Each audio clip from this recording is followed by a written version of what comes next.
في صفين وبدا يكمل وكذا بعدين مات مع موت يعني وصف لا ما قالش ما با دي سا il explique c'est tout il explique وين اللاعب لا والو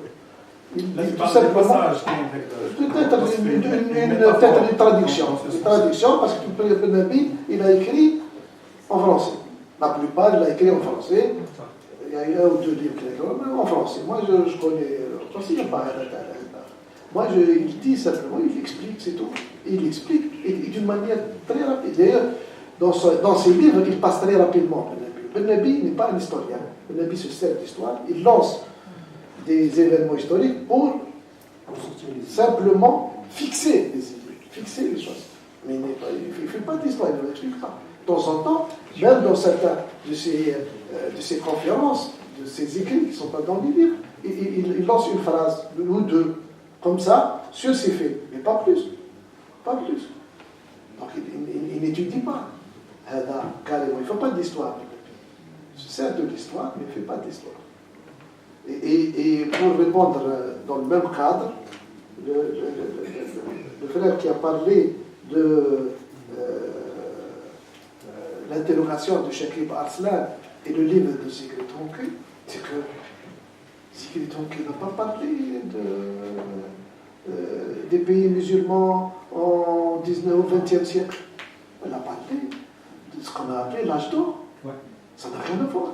C'est-à-dire que alors que Shakib Arslan, lui, est un homme du 19e siècle, qui s'est posé la question, pourquoi est-ce que nous sommes dans cet état? Et parce qu'il voyait un test sort pour lequel nous vivons, alors que notre société, elle voyait, dans son livre, Le soleil d'Allah brille sur l'Occident, elle voyait l'âge d'or de l'islam. Maintenant, en ce qui concerne la colonisation, la colonisabilité n'a pas d'aspect militaire. La colonisabilité est un état d'esprit. Un état d'esprit qui, de l'inertie, de l'apathie, qui est prêt à être dominé, c'est tout. C'est ça la colonisabilité.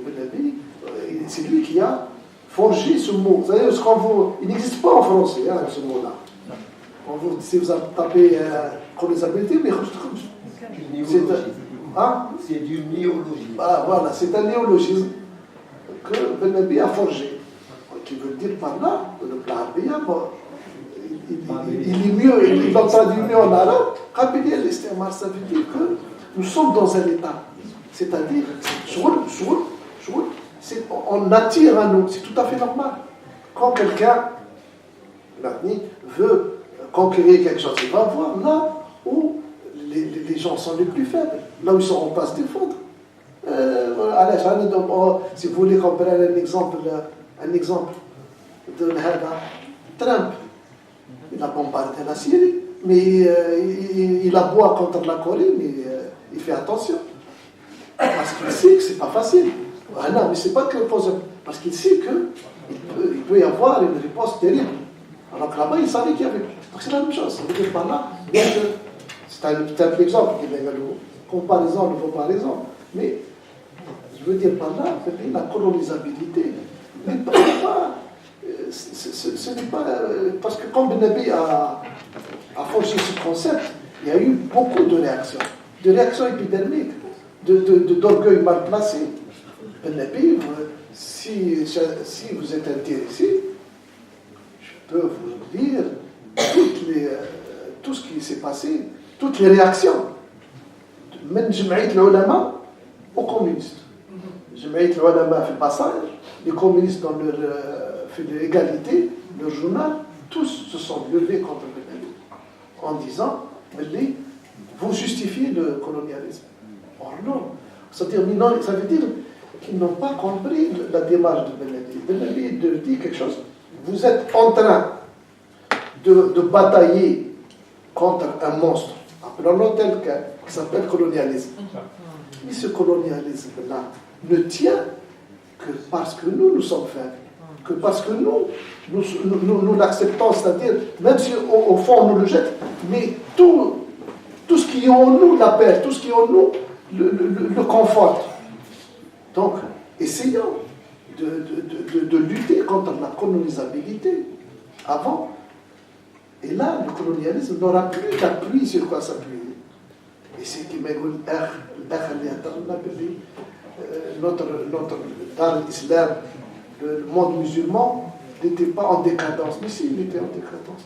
C'est-à-dire, les gens qui pensent toujours au complot, par exemple, voilà, صهاينة اجتمعوا داروا فاقوا باش يديروا لنا ايوا انا ما ندير لهمش انت معناها باللي احنا رانا ضعفاء.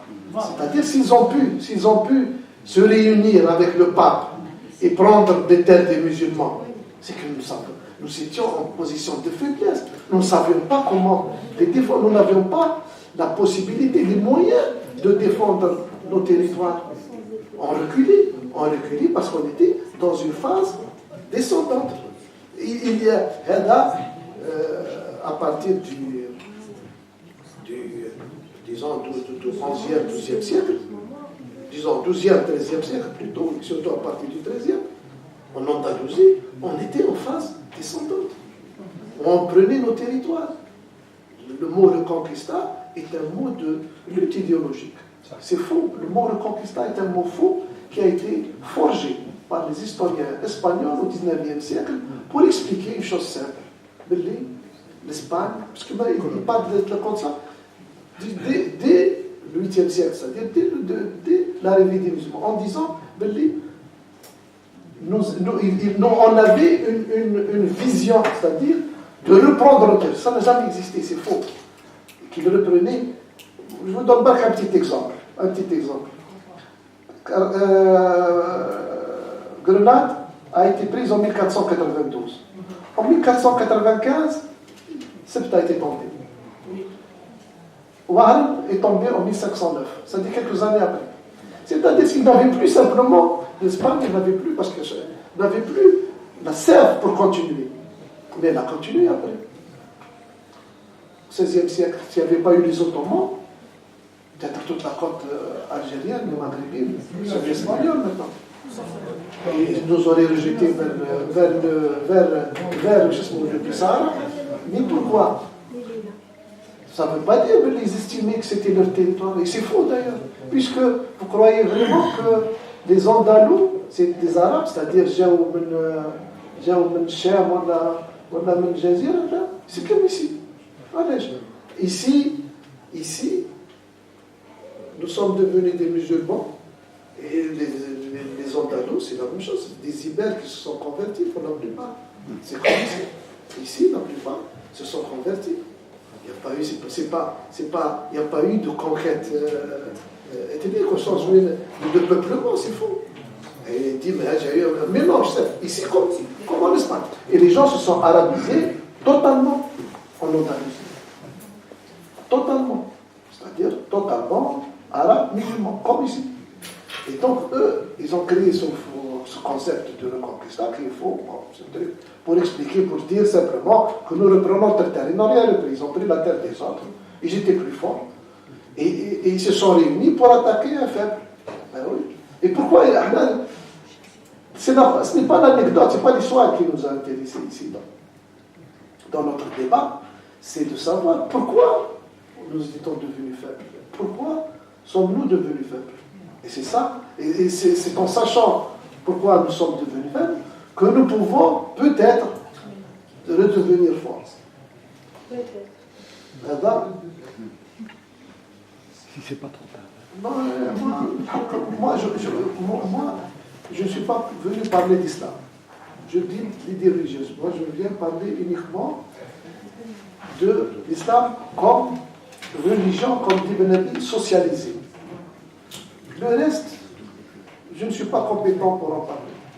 C'est-à-dire, si l'islam, on a des mosquées, je ne sais pas. Je ne pourrais pas répondre à la question. Voilà, je crois que j'ai... Bon, il m'a parlé de Ceuta. Donc, il est difficile de manière générale, toute pensée, il est difficile de la résumer en deux phrases. Là, on a voulu prendre un aspect. Là, dans cette conférence, j'ai voulu parler d'un point que j'ai estimé, un des points centraux, pas le seul, mais un des points centraux de la pensée de Ben Abi. je ne suis pas venu parler de Ben Ali de manière générale. Un point central. C'est-à-dire, nous voulons essayer, grâce aux éditions Al-Mara, nous voulons essayer d'enclencher, de construire un débat autour de la pensée de Ben Ali en ciblant des idées fortes, des idées qui peuvent nous permettre de mieux comprendre. Et quand on comprend, on peut agir. Dans toute pensée, même les pensées les plus pratiques. Que ce soit dans l'économie, le libéralisme. Personne ne vous dira comment avoir une recette pour faire une économie forte. Personne. Que ce soit dans les... Mais on peut avoir un prêt-à-penser comme ça, global, qui ne nous mènera à rien, qui n'est pas intéressant. Ben Ali, lui, si on veut le résumer, c'est un homme, le but qu'il poursuit, c'est de mettre en place des mécanismes, mais pas, quand je dis mécanisme, c'est pas une recette. C'est pas une recette tout prête, c'est pas un prêt à penser, pas un prêt à penser. Il donne des outils pour qu'on puisse reconstruire un nouveau cycle de civilisation islamique. Il dit pas simplement que c'est possible. Il explique que intellectuellement, cela est possible. Maintenant, est-ce que cela va être? Cela dépend de nous et pour ceux qui y croient, de Dieu. Oui, même en sociologie, sociologie de partage, économie de partage, actuellement les Allemands ont beaucoup de problèmes. Parce que, la contexte n'en est pas loin. Tout ce qui est éthique. Et tout ce qui est éthique, toujours a été les sciences transmissibles de tout le monde. Donc à l'intérieur, il y avait la philosophie, l'histoire, en même temps l'idéologie, la religion plutôt. Et ça fait plaisir d'entendre ça.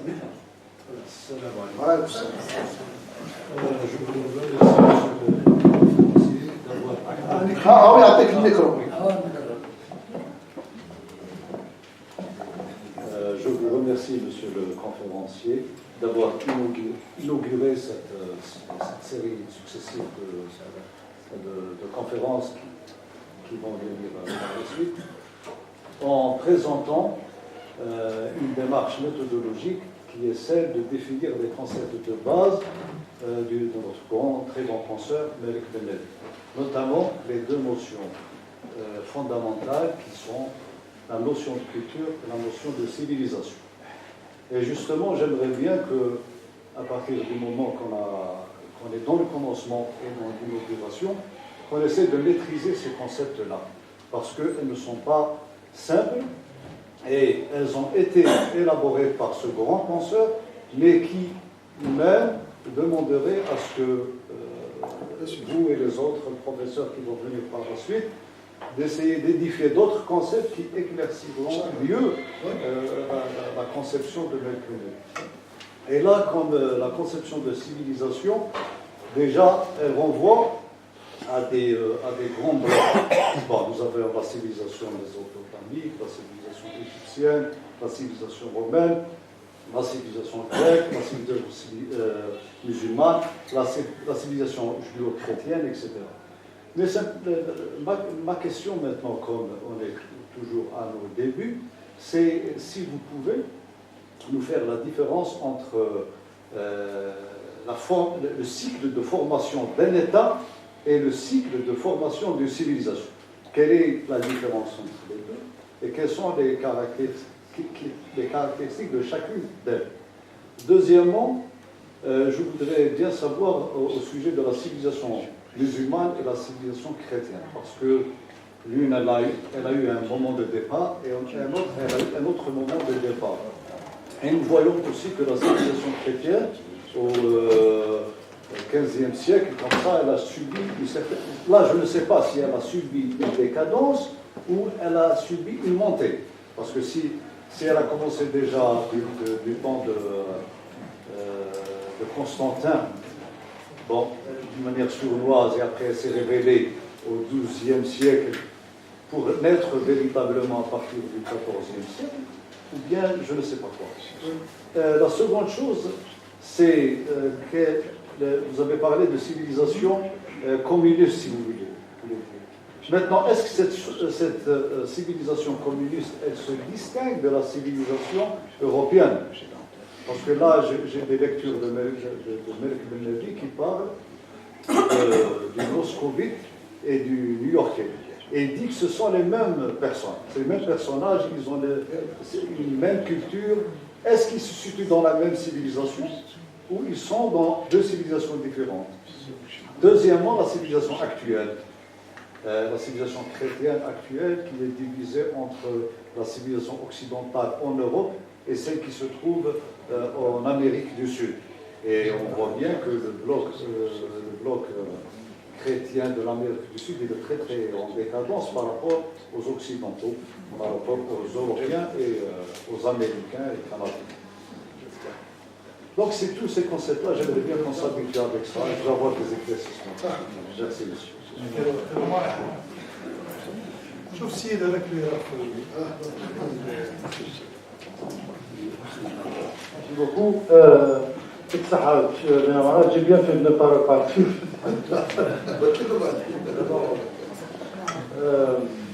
D'habitude, quand je veux étudier l'évolution des civilisations, je prends en général les livres classiques, Marx, Engels et d'autres. Donc ici, je note qu'il y a une spécificité, c'est qu'on parle de civilisation et on attache l'adjectif religieux, islamique. Donc il semblerait que Melk Ben-Nevi expliquerait l'évolution de cette civilisation par le biais de la religion. Mais vous ne pensez pas qu'il avait en tête le fait qu'il avait un autre regard de la religion et le rapport qu'elle a avec la civilisation. C'est-à-dire qu'il prenait, peut-être, vous allez m'éclairer, car ce soir j'ai l'intention de dormir moins bête à la maison, que la religion est un moyen d'évolution de la société. Est-ce qu'il n'avait pas cette idée en tête et que on s'est peut-être trompé de conception et du rapport qu'on a avec la religion musulmane spécifiquement. Je ne parle pas des autres religions, et je ne fais pas cas aussi des autres religions paganistes de l'époque où des civilisations se sont évoluées. Il y en a eu qui ont eu l'apogée, d'autres ont été en décadence, sans pour cela utiliser ou avoir superposé sur ça les religions monothéistes. Alors, est-ce que vous ne pensez pas que, au lieu de passer notre temps dans les mosquées à faire nos 5 prières par jour, ou Siyam Ramadan, ou Zakat, ربما يكون عندنا برك على طريق الدين تاعنا أن تكون أفكار اللي يسمحوا لنا باش نتكلموا sans complexe يعني على la société تاعنا en utilisant notre religion. Merci. Je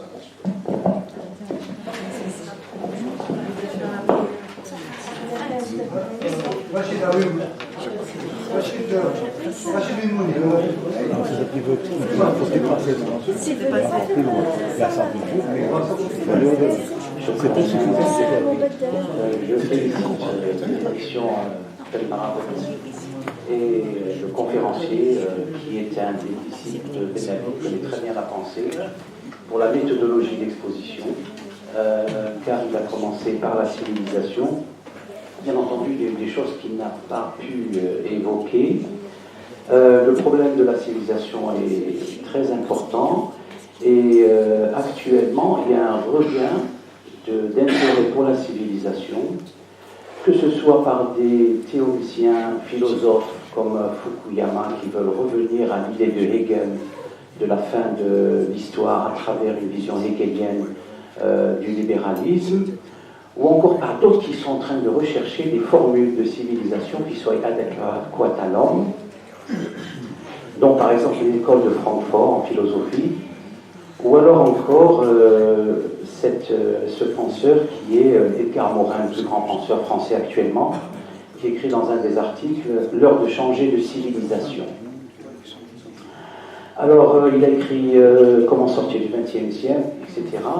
Alors, une chose que je suis venu un peu en retard, je ne sais pas si Ben Ammar a mentionné, le fait que Ben Ali a mentionné le mondialisme. En 47 ou 48, bon, il connaît mieux les dates que moi. Donc, la vision de Ben Ali était d'intégrer la civilisation occidentale dans une synthèse, une symbiose avec la civilisation islamique. Et il disait clairement que l'islam n'est pas en mesure, sur le plan technologique, enfin les peuples musulmans, d'arriver au sommet de la civilisation occidentale. Mais par contre, il a trouvé dans les deux des tares qu'il fallait apurer avant d'arriver à une symbiose civilisationnelle. Et parmi celles-là, celle qu'on retrouve par exemple chez Edgar Morin. Edgar Morin qui dit l'exercice de la responsabilité. La pensée de Francfort parle des massacres commis en Europe dans la Deuxième Guerre mondiale qui a abouti à plus de... La finalité, selon Morin, bâtir une nouvelle humanité, de laisser venir une nouvelle civilisation au centre de laquelle agit un être renouvelé, réforme intellectuelle et morale, à la fois un être affranchi, un être en voie d'autonomie, etc. Bon, ce qui est important, c'est que donc ça veut dire que cette perspective d'ouverture d'un diaphragme civilisationnel est très importante et on doit utiliser Ben Ali effectivement parce que c'est le seul, contrairement aux autres théories islamiques, qui refuse l'Occident. Lui, il essaye de faire, et il a trouvé dans les mondes musulmans des difficultés énormes, et c'est pour ça qu'il comparait entre le Japon et le monde musulman. Le Japon n'était pas un client de l'Occident, il était un élève. Il n'était pas un client des produits, mais il était un élève de l'Occident, il a appris, etc. Par exemple, le point, les secrets de la civilisation du Japon. Donc il a été un des premiers à penser, de cette année, il y a le mois de mars, un des premiers à penser sur le Japon.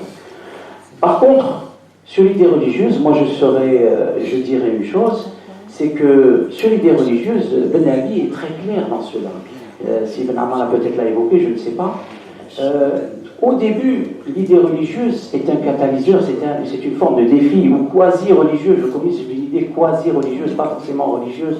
Et cette idée religieuse, elle va propulser la civilisation, elle va créer les liens sociaux, elle va créer l'être individuel en tant que... Et cette idée religieuse, mais quand elle est en décadence, comme nous sommes actuellement, c'est la religiosité du dévot, l'abd al-nasik. Et ça peut être la religiosité du charlatan, quand on appelle ça. Là.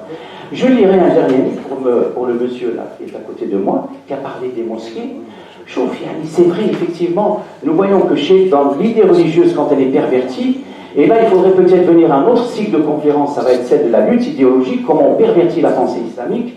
C'est un japonais, qu'on trouve sur l'internet, Nobuaki Notoharu, Al-Arab, Milwijat Nazar Yabaniya, 10-40 سنة في العالم العربي وش يقول أكثر الناس حديثا عن الدين هم العرب ولكن أكثر الناس بعدا عن القيم الإنسانية هم العرب. Donc un problème que Ben Ali avait mentionné parmi les choses. C'est-à-dire qu'il avait mentionné, il avait parlé de cette idée et il avait dit la religiosité c'est la fonction sociale de la religion. Donc voilà ce que je voulais dire.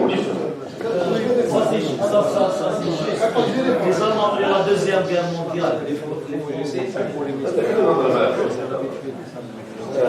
Monsieur, oui. Moi je voudrais vous raconter un entretien qui a eu lieu entre Henri Kissinger et François Mitterrand.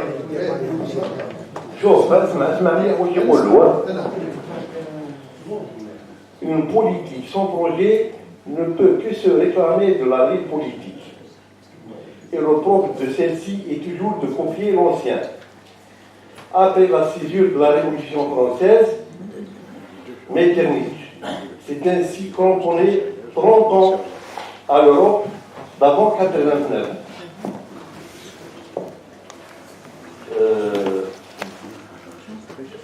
Moi je préfère, si vous me permettez, on reste dans le sujet. On est en train de s'éloigner.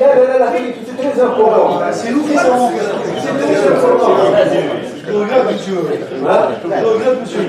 Nous devons suivre ce que nous voulons exposer. Alors, si je viens ici pour que vous voulez mettre vos idées dans ma tête, ولا ما تسمعناش انا ندير الطباخ يعطيك الصحة اسمح لي ريسبكتي مورا مع السلامة. كاين سؤال؟ هذا دوك نجاوب بعد الرمز.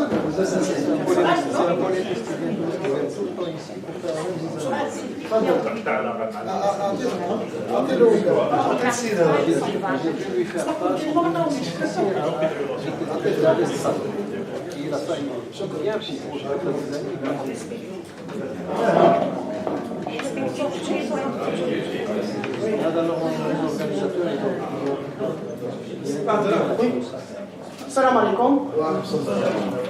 بارك الله فيك على المحاضرة القيمة. لقد عرفنا مفهوم الحضارة عندما ندخل النبي. أنا لابد حبيت سؤالي حول ما هو مفهوم الحضارة عند أرنولد توينبي، وما هي أوجه تشابه والاختلاف ما بين مالك بن النبي وأرنولد توينبي في حول الحضارة. وشكرا.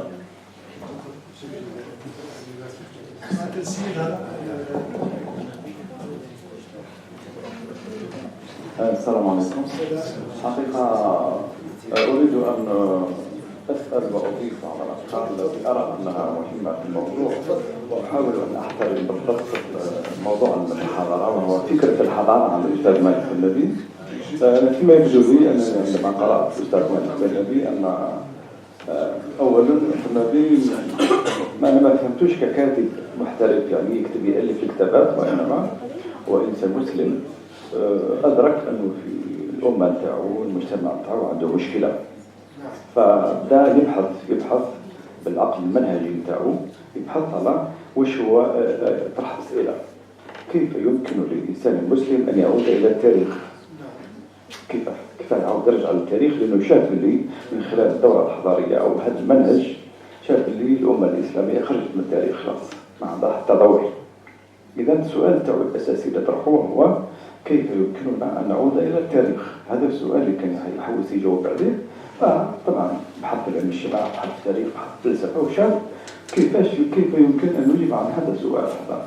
ولهذا أنا جالس نتكلم عن الحضارة صح، ولكن أنا نشوف باللي مالك بن النبي فكرة الحضارة عنده هو وكل ما يتعلق بنظرية الحضارة وعناصر الحضارة هي إطار نظري باش من خلاله يجاوب على السؤال. هذا هو والسؤال الأساسي نتاعو هو أنا في رأيي مش فكرة التحضر أساسا، وإنما فكرة ماشي فكرة الحضارة، وإنما فكرة التحضر. كاين فرق بين الحضارة والتحضر. وش معنى هذا الكلام هذا؟ هو كان يهمه كيف نعيد بناء شخصية الإنسان المسلم لنؤهله مرة أخرى من أجل أن أصبح قادرا على أداء وظيفته في التاريخ الجديد. هذا هو. وإذا إلى ذلك كل الشيء اللي قالوا على فكرة الحضارة هو فقط مقدمة باش يخلي المسلمين يولي عندهم واحد تفكير منهجي تفكير صحيح، باش على الأقل يفهموا واش راهي المشكلة تاعهم، أين مشكلتهم. هذا هو. وبالتالي أنا في رأيي الهم الأساسي نتاع مالك بن النبي مش في الحضارة ذاتها، فكرة الحضارة لا نوسيون دو سيفيليزاسيون، وإنما كيف يصبح الإنسان المسلم متحضرا من جديد. ولهذا لو كان نشوف مثلا كتاب بلاد مجتمع على خلاف الكتب الأخرى، إذا كان شروط النهضة حط فيها النظرية نتاعو وجاء العالم الإسلامي طبق فيها النظرية نتاعو لتاريخ العالم الإسلامي، فنلقاو باللي بلاد مجتمع حب يعطينا الميكانيزمات.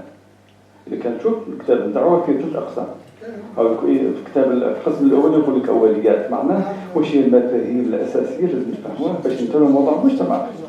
ثم القسم الثاني وش هي الميكانيزمات التي ينبغي أن نلتزم بها من أجل أن نعيد بناء المجتمع من خلال إعادة بناء الإنسان.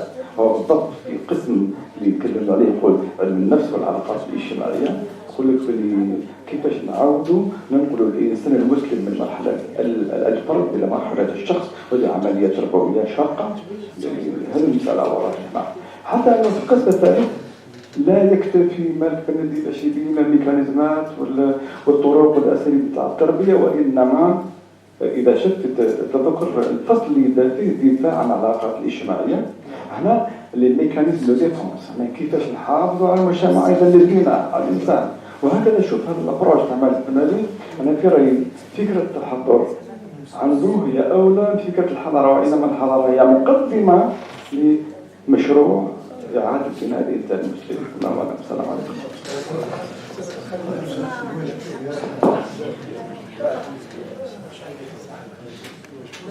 موافق معك، ولكن برك حبيت نلاحظ باللي بالنبي التفكير نتاعو راهو شمولي على الانسانيه، مش فقط على الحضاره الاسلاميه فقط.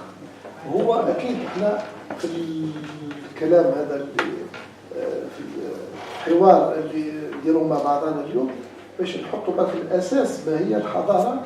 معلوم الحضاره باش نفهموا، ولكن الغايه مش الحضاره ولكن التحضر. اكيد هذا اكيد.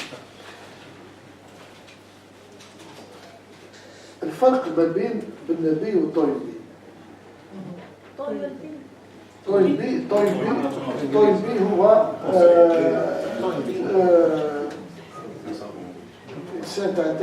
c'est un historien anglais معروف، كتب